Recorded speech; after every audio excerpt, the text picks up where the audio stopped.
Hello my dear बेटा, इस video में हम बात करेंगे डाल्टन का परमाणु सिद्धांत। ये डाल्टन का परमाणु सिद्धांत सिलेबस आपके जो है 9th क्लास में विज्ञान में है और 11th में जो है पहले वाले चैप्टर में रसायन विज्ञान की कुछ मूल अवधारणाओं उसका टॉपिक है। ठीक है, तो ये 9th और 11th दोनों के सिलेबस में है। तो सबसे पहले डाल्टन का परमाणु सिद्धांत करेंगे। इसमें जो कमियां थी उनको दूर किया गया है, जैसे आधुनिक परमाणु सिद्धांत या फिर डाल्टन का संशोधित परमाणु सिद्धांत कहलाता है, दोनों ही कराएंगे। सबसे पहले डाल्टन का परमाणु सिद्धांत देख लेते हैं कि इन्होंने अपने सिद्धांत में क्या क्या जो है बताया था परमाणु के बारे में। इससे पहले एक मॉडल आया था थॉमसन का परमाणु मॉडल, जिसको उन्होंने एक तरबूज यानी वाटरमेलन की तरह बताया था। उन्होंने बताया था जो बीज होते हैं वो इलेक्ट्रॉन की तरह होते हैं और जो रेड पार्ट होता है वो धनात्मक जो है पार्ट होता है। इसके बाद डाल्टन का परमाणु सिद्धांत आया था। इन्होंने क्या बताया था, इस सिद्धांत के अनुसार पदार्थ तत्व पदार्थ या तत्व अनेक सूक्ष्म अविभाज्य कहते हैं जिसको तोड़ा ना जा सके, अविभाज्य कणों से मिलकर बना है, जिसे जिसे जो है परमाणु कहते हैं। ये बिल्कुल ठीक है, आज भी ठीक है। परमाणु तत्व का सूक्ष्मतम कण है जिसे विभाजित नहीं किया जा सकता है। इसमें जो नया वाला है उसमें कुछ संशोधन किया है। ठीक है, वो अगले पढ़ेंगे। अभी डाल्टन ने क्या दिया था वो देखना है। तो परमाणु तत्व का वह सूक्ष्मतम कण है जिसे विभाजित नहीं किया जा सकता।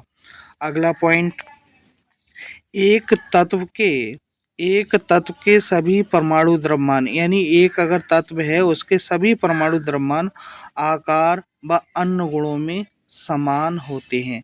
इसमें भी चेंजिंग कर दिया है अब नए वाले में, समझे। उसमें समान नहीं होते हैं, जिन्हें जो है आप जो है समस्थानिक कहते हैं। विभिन्न तत्वों के परमाणुओं के द्रव्यमान तथा गुण में भिन्न भिन्न होते हैं, समझे। इसमें भी थोड़ा चेंजिंग किया है नए वाले में, लेकिन फिलहाल अभी इसी को पढ़ना है। विभिन्न तत्वों के परमाणुओं के द्रव्यमान व गुण भिन्न भिन्न होते हैं। दो या दो से अधिक तत्वों के परमाणु छोटी छोटी पूर्ण संख्या में निश्चित अनुपात में संयुक्त होते हैं तथा यौगिक परमाणु कहलाते हैं। भाई आज के टाइम में यौगिक परमाणु नहीं कहलाते हैं। आज के टाइम में जो है आप यौगिक परमाणु नहीं कहलाते हैं। आज के टाइम में क्या कहलाते हैं, आज के टाइम में अणु कहलाते हैं, मॉलिक्यूल कहलाते हैं।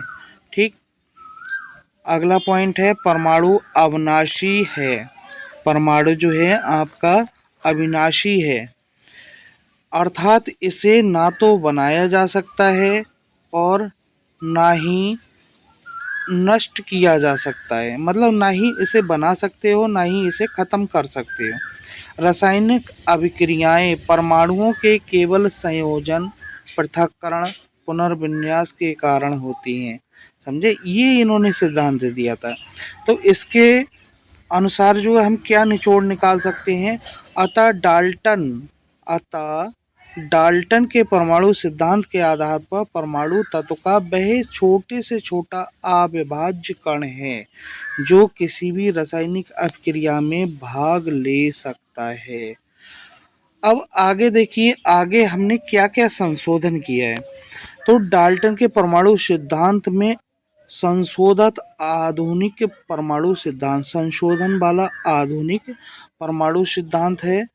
संशोधन आधुनिक परमाणु सिद्धांत, जिसे आधुनिक परमाणु सिद्धांत कहते हैं, जिसे आज भी सत्य मानते हैं।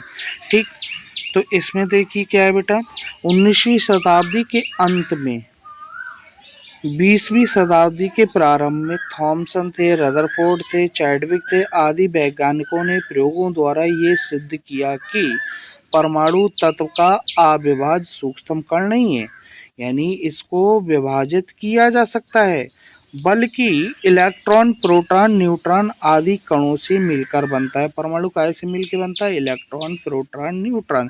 जैसा कि आपको पता है कि बीच में नाभिक होता है, इसमें न्यूट्रॉन और प्रोटॉन होते हैं। इसके चारों तरफ जो है सेल्स होती हैं, इसके चारों तरफ जो सेल्स होती हैं इनमें जो है इलेक्ट्रॉन रहते हैं, समझे, ये आपको पता है। तो आदि कणों से मिलकर बना है। इस प्रकार आधुनिक वैज्ञानिकों के फलस्वरूप डाल्टन के परमाणु सिद्धांत में कई महत्वपूर्ण परिवर्तन एवं संशोधन किए गए जो निम्नलिखित हैं। अब देखो क्या संशोधन किया है। परमाणु विभाज्य है। परमाणु अविभाज्य नहीं है, बल्कि इलेक्ट्रॉन प्रोटॉन न्यूट्रॉन से मिलकर बना है। जो है ये इसके मूल कण है और उनमें विभाजित भी हो सकता है। इसे तोड़ भी सकते हैं नाभिकीय अभिक्रियाओं के द्वारा।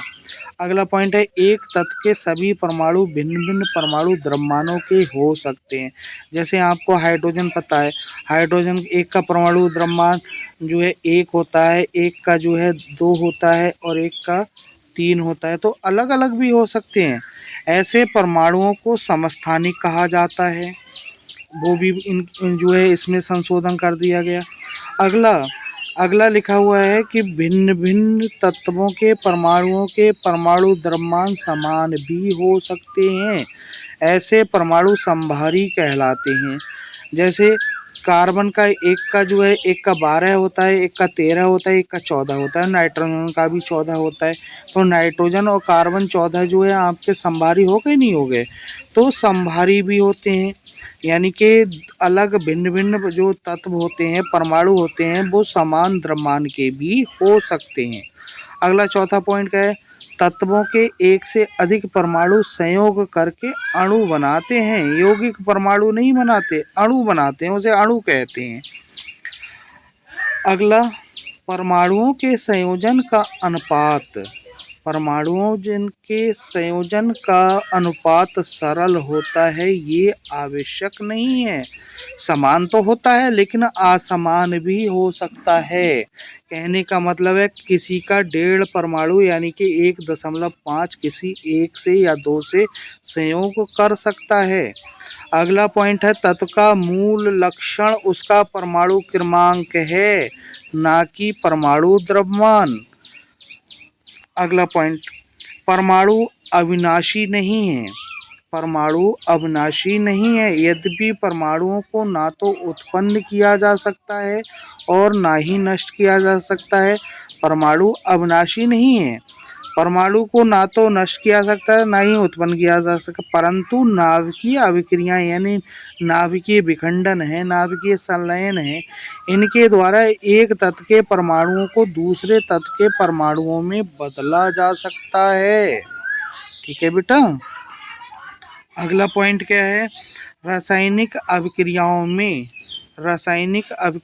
में परमाणुओं में इलेक्ट्रॉन के आदान प्रदान द्वारा जो है रासायनिक अभिक्रिया होती हैं। रासायनिक अभिक्रिया जो है परमाणुओं में इलेक्ट्रॉनों के आदान प्रदान से होती हैं, जिसके फलस्वरूप नए यौगिक बनते हैं। तो आपने देखा बेटा, आपने देखा कि जो है नया वाला हमारा क्या था और पुराना वाला क्या है। पुराना वाला जो है इन्होंने कहा कि सूक्ष्म जो है अविभाज्य कणों से मिलकर बनाए हैं। परमाणु तत्व का वह सूक्ष्म कण है जिसे विभाजित नहीं किया जा सकता है। उधर आप कह रहे हैं कि नाभिकीय अभिक्रियाओं के द्वारा जो है विभाजित किया जा सकता है।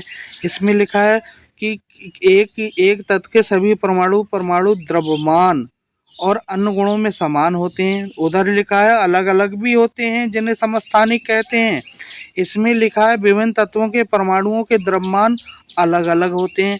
उसमें लिखा है एक समान भी हो सकते हैं जिसे समभारी कहते हैं, यानी समान भार यानी समान द्रव्यमान होता है। तो बेटा ये जो है, अब इन्होंने कहा कि दो से अधिक तत्व मिल कर के क्या बनाते हैं, यौगिक परमाणु बनाते हैं। नहीं, यौगिक परमाणु नहीं बनाते, वो अणु बनाते हैं। तो ये बेटा जो है उसमें चेंज किए हैं आधुनिक परमाणु सिद्धांत में। तो आपको जो है डाल्टन का परमाणु सिद्धांत लिखने के लिए आए तो ये पहले वाला लिखना है, ये वाला। और डाल्टन का आधुनिक परमाणु अगर सिद्धांत लिखने को आए या संशोधित लिखने को आए तो आपको ये वाले पॉइंट लिखने हैं। ठीक है बेटा, दोनों को कर लेना, कंटेस्ट जो है याद करना। ठीक है, thank you for watching my video. और अच्छा लगा तो बेटा वीडियो को सब्सक्राइब भी कर सकते हो। ठीक है, थैंक यू।